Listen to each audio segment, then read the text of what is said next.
Holy cow, time flies. It's been a month since the Fold 4 has come out. And I've got a lot of thoughts and feels and all that stuff on the phone. We're going to talk about them in this video. I've been using this phone 100% of the time with a SIM card in it, with the exception of about 18 hours when I came back from being gone to Germany, and I put it back in my Xperia 1 Mark IV, and then very shortly after put it back in here.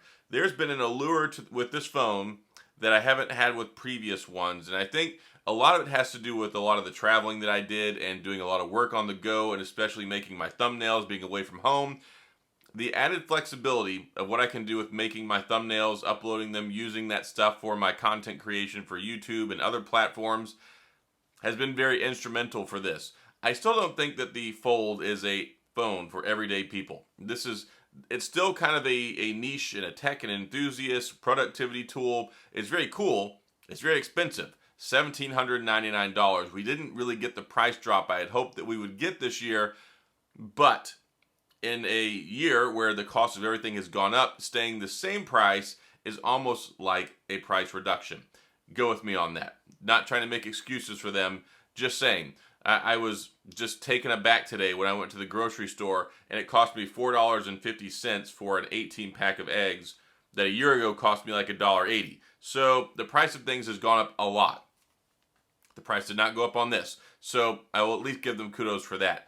The phone itself, very interesting device because you get the front screen, which of course is 3 millimeters wider now, just slightly shorter. It is easier to use. It's more usable, more user-friendly. One thing that does help is they kind of took out that metal bezel over here off the side, which frees it up. And then also, if you use the Samsung case, which I like this a lot, I got a link in the description. I've tested this out. I've been using it.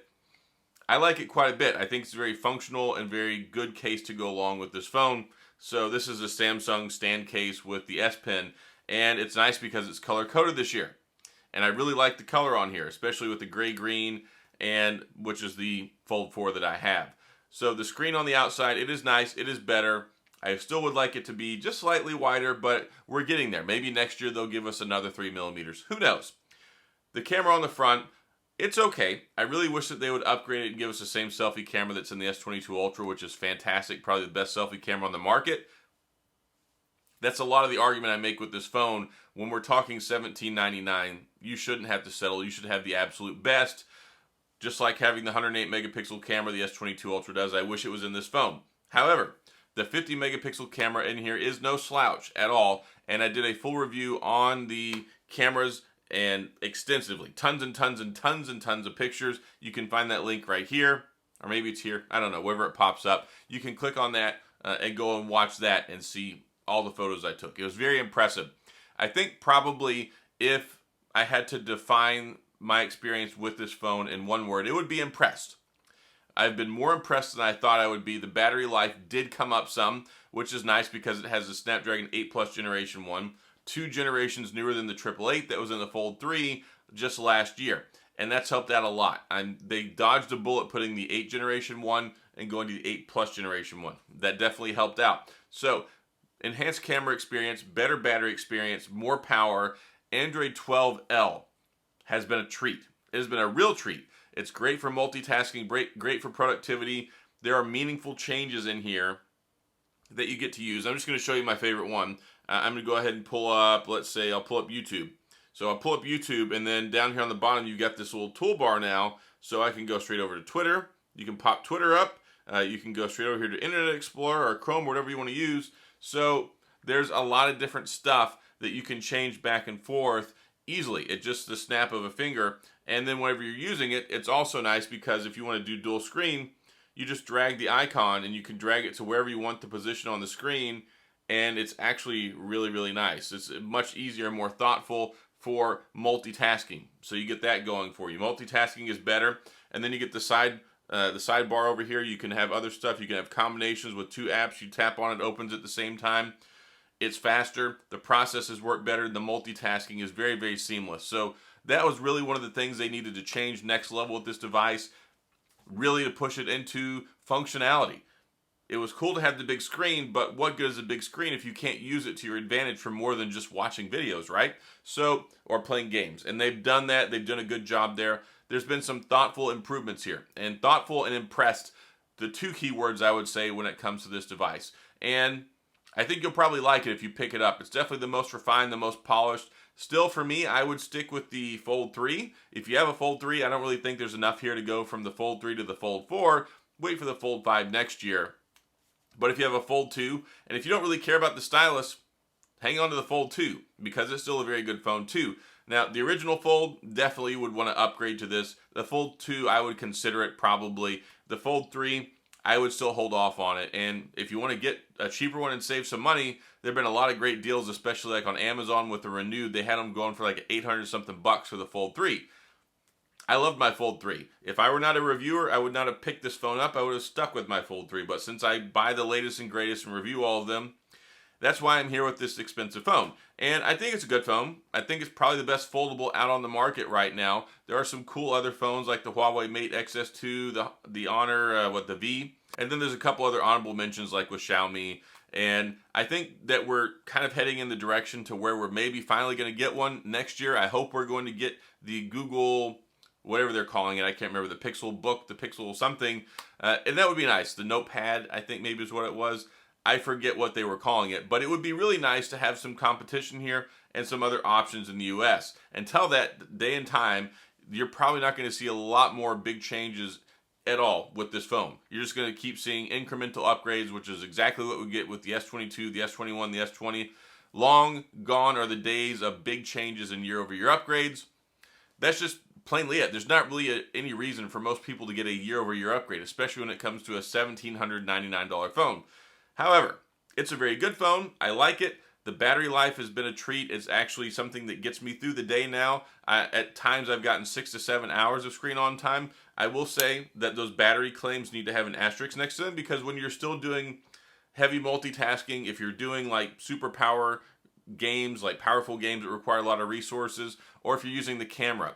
If you're using the camera, oh boy, it really sucks up the battery life. I had days I've killed this in under 4 hours taking photo and video samples while I was out traveling. So that's one of those things. On a daily benchmark, day-to-day usage, normal stuff, little mixed video games, a lot of social media and things like that.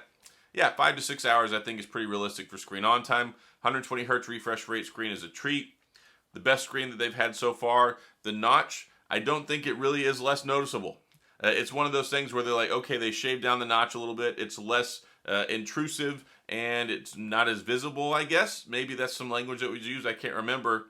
It looks just like it did on the Fold 3. The improvement, it doesn't have as sharp of a divot, so when you're using the S Pen, it doesn't disrupt the flow of what you're doing. That's the biggest change here for me, because it used to disrupt all the time on the Fold 3 when I would be making like my thumbnails and I would travel across it with the S Pen, so that's good. We still have the under the screen camera. I've probably only used it 2 or 3 times ever. It's not that good. It really isn't.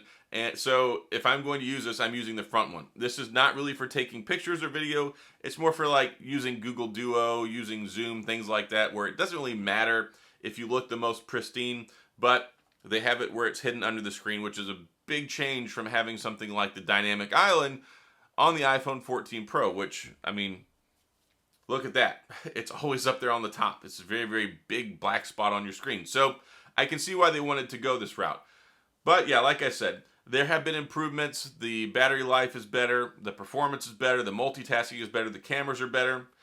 It didn't look like a lot on paper at first, but as I dove in, it didn't look like a lot of changes and improvements on paper at first, but as I've been using it, yeah, it really shows up in the little details and the little things as you use it throughout the day. So yeah, it's a good phone. I think they did a good job. I think it's worth the money if you're interested in paying for one. They are expensive. And if you're interested in buying one, I've got a link in the description. You can certainly click on that and go straight to Samsung. But I would say wait for sales. See what kind of deals you have going for you.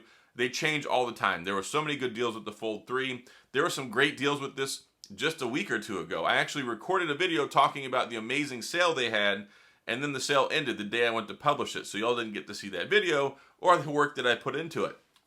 However, Samsung is trying to sell a lot of these phones, so I fully expect they will continue to have deals. If there are some really good ones, I'll make a dedicated video and tell you guys about it. But for now, there's some decent stuff. You can go check it out, but they don't have the free storage upgrade right now. And when I say right now, we're talking, what, today is the 27th of of September. So yeah, we're not quite there yet, but when this comes around to Black Friday, holiday, Thanksgiving, seasonal shopping, I fully expect there to be some really good deals on it. So keep your eyes peeled on that. Keep your eyes peeled on this space. I think they did a good job. I like it. I know I've said that several times, but that's pretty much my general sentiment on the phone. They did a good job. It's a serviceable upgrade. Not really worth it from the 3 to the 4, but the 2 to the 4, or somebody buying one for the first time, you're going to like it. It's a good experience. It's the best fold experience yet.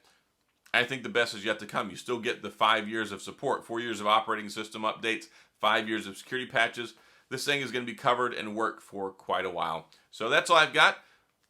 If you have any questions or comments, please go down in the comment section. I will get back with you. If you enjoyed the video, if you found this helpful, then please hit the like and the subscribe button and the little notification bell if you want updates when new videos come out. And as always, thanks for being here. I appreciate you watching, and I'll see you guys next time.